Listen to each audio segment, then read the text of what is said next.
मूर्तियों, प्रतिमाओं, छवियों की प्रार्थना न करें, वे झूठे देवता हैं। मूर्तियों, प्रतिमाओं, छवियों की प्रार्थना न करें, वे झूठे देवता हैं।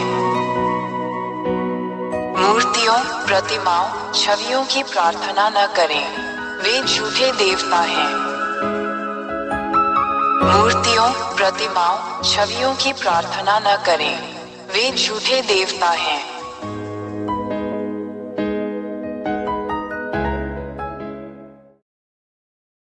एक महान ईश्वर याहवा ने स्वर्ग के स्वर्ग में कई दिव्य प्राणियों का निर्माण किया। उनमें देवदूत भी शामिल हैं।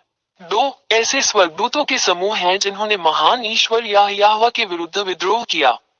तीन जैसे ही महान ईश्वर ने ये देखा, उसने उन्हें याहवा द्वारा बनाए गए स्वर्ग से बाहर भेजने का निर्णय लिया। चार प्रभु यहोवा ने विद्रोही दूतों को यहाँ तुम्हारे सिरों पर, जिसे मनुष्य स्वर्ग कहते हैं, फेंक दिया है। पांच जब इन विद्रोही स्वर्गदूतों को पृथ्वी पर फेंक दिया गया, क्योंकि पृथ्वी नीचे स्वर्ग में सम्मिलित है, तो उन्होंने मनुष्यों को उस व्यवस्था का विरोध करने के लिए धोखा दिया जो इस महान परमेश्वर यहोवा ने उन्हें दी थी। छह जब मनुष्य उनके शब्दों और धोखे से बहकाए जाते हैं, तो अंततः वे इन विद्रोही स्वर्गदूतों के बुरे निर्देशों का पालन करने के लिए सहमत हो जाते हैं। सात उसके बाद अब तक मनुष्य पापी बन गए। आठ यह मनुष्यों के विरुद्ध इन विद्रोही स्वर्गदूतों के धोखे का परिणाम है। मनुष्य अत्यंत पापी हो गए हैं। नौ जब महान ईश्वर ने देखा कि मनुष्य कानून के विरुद्ध काम कर रहे हैं, तब ईश्वर याहवा ने स्वयं को मनुष्यों से अलग कर लिया और उन्होंने मनुष्यों को आज तक बिना किसी संरक्षक के अकेला छोड़ दिया। 10 यही कारण है कि आज तक मनुष्य अभी भी एक दूसरे को नुकसान पहुंचाते हैं और दुर्व्यवहार करते हैं। इंसानों को इस तरह देखना बहुत दुर्भाग्यपूर्ण है, लेकिन इंसान कुछ नहीं कर पाता। 11 जब विद्रोही स्वर्गदूतों ने ये देखा, तो उन्होंने स्थिति का लाभ उठाया और महान तथा सच्चे ईश्वर याह के स्थान पर स्वयं को ईश्वर घोषित कर दिया। 12 विद्रोही स्वर्गदूतों के पास मूर्तियां थी, उनकी छवि में मनुष्यों द्वारा बनाई गई मूर्तियां, ताकि मनुष्य इन झूठे देवताओं, इन विद्रोही स्वर्गदूतों, गिरे हुए स्वर्गदूतों की महिमा करने के लिए इन मूर्तियों और मूर्तियों की पूजा करें। 13 जब इन विद्रोही स्वर्गदूतों को स्वर्ग के स्वर्ग से बाहर निकाल दिया गया, तो महान परमेश्वर याहवा ने उन्हें ड्रैगन, सरीसृप और अन्य भयानक प्राणियों में बदल दिया। 14 यही कारण है कि मनुष्य, जो अब अपने सच्चे निर्माता ईश्वर याह को नहीं जानते, सांप, अजगर, सरीसृप और अन्य भयानक प्राणियों की मूर्तियां बनाते हैं और इन सभी के सामने झुककर प्रार्थना करते हैं, जबकि वे विद्रोही देवदूत हैं जिनकी वे पूजा करते हैं। धिक्कार है उन मनुष्यों पर जो ऐसा करते हैं। 15 ये गिरे हुए स्वर्गदूत जिनसे मनुष्य मूर्तियों, प्रतिमाओं, छवियों के माध्यम से प्रार्थना करते हैं, उन्हें हम राक्षस या शैतान कहते हैं। 16 ये सब सच्चे और महान ईश्वर याहवा की पुस्तक में लिखा है, जिसे इसराइलियों का सेफर तौरात, इब्राहिम का ईश्वर कहा जाता है, और आप उन्हें जांच सकते हैं। 17 इसराइलियों ने पहले भी ऐसा किया था। यही कारण है कि महान ईश्वर याहवा ने उन्हें उनके देश इसराइल से बाहर निकाल दिया। इसराइलियों के पास अपने सच्चे परमेश्वर के सामने घृणित चीजें हैं। 18 आज तक इसराइलियों का इस महान परमेश्वर याहवा के साथ संघर्ष चल रहा है। वहीं आप इसे देखकर भी समझ सकते हैं कि इजराइल और अरबों के बीच समस्या खत्म होने का नाम नहीं ले रही है, और इसका संबंध पूरी दुनिया से है, क्योंकि यह पूरे ब्रह्मांड पर इस महान ईश्वर का प्रहार है। मानव संसार अराजकता और पूर्ण उथल पुथल में है। 19 हम हर जगह विनाशकारी युद्ध, हत्याएं, धोखे, इंसानों को एक दूसरे को मारते और आत्म विनाश करते हुए देखते हैं। यह एक संकेत है कि महान ईश्वर बहुत क्रोधित है और वो अपना क्रोध दिखा रहा है।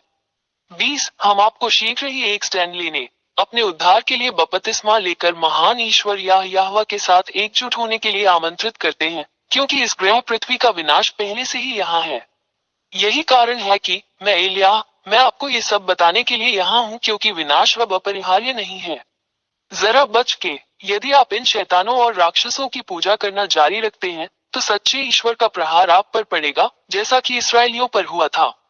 21 निष्कर्ष में, अब मूर्तियों से प्रार्थना न करो, मूर्तियों से प्रार्थना न करो, वे झूठे देवता हैं जो न चल सकते हैं, न बोल सकते हैं, न हिल सकते हैं। आपके हाथों ने उन्हें बनाया है। तुम उन वस्तुओं के लिए प्रार्थना क्यों करते हो जो तुम्हारे हाथों से बनाई गई है? तुम्हें धोखा दिया गया, इसे अब और स्वीकार न करें। अपने निर्माता परमेश्वर, महान परमेश्वर या यहोवा के पास जाओ। 22 जिस महान ईश्वर से हमें प्रार्थना करनी चाहिए वो वही है जो आपकी दुनिया और ब्रह्मांड के बारे में सब कुछ निर्देशित करता है। वो सृष्टिकर्ता है जो जीवित कर सकता है, मर सकता है, बचा सकता है और नष्ट भी कर सकता है। उसका नाम यहोवा है। 23 अंततः मैंने तुम्हें सच बता दिया। समझे कि यह आपकी आत्मा और आत्मा के लिए मुक्ति है। अपनी आत्मा को बचाकर बपतिस्मा लेकर यहोवा के पास जाओ और वो तुम्हारा हाथ पकड़कर तुम्हें बचाएगा। इस अवसर को दोबारा न चूके। यही तुम्हारा उद्धार है।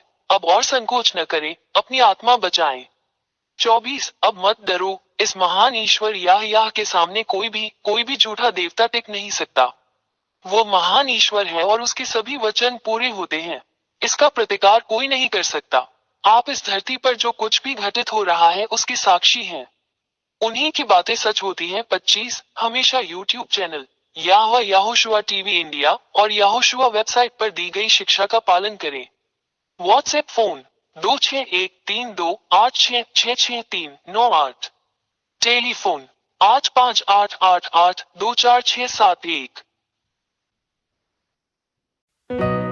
मूर्तियों, प्रतिमाओं, छवियों की प्रार्थना न करें, वे झूठे देवता हैं।